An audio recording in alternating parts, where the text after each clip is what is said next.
C'est une première en Belgique. Surveiller et analyser ce qui se dit sur les réseaux sociaux au sujet de votre ville, c'est possible. Futurocité, le centre d'innovation dédié aux villes intelligentes, vient de lancer ce nouveau projet en vue de Mons 2015.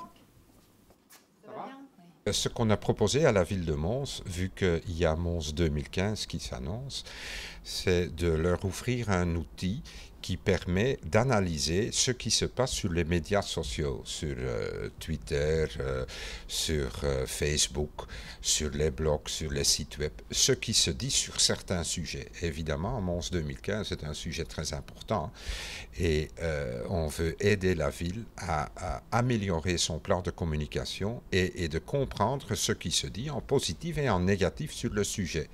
On le fait à travers un outil nous fourni par IBM et cet outil regarde l'Internet, capte tous les messages qui ont un certain sujet et par une analyse sémantique peut comprendre si les commentaires sont positifs, neutres ou négatifs.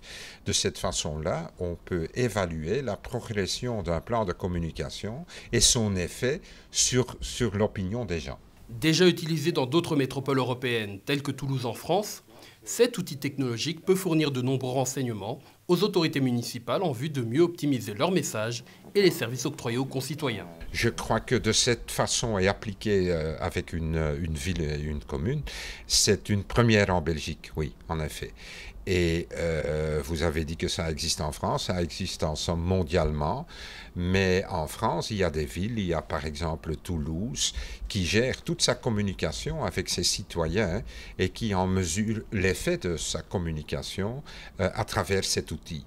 Donc il y a deux composants, il y a l'analyse qui se fait et il y a alors une présentation par diagramme qui permet de aussi faciliter la représentation de ce contexte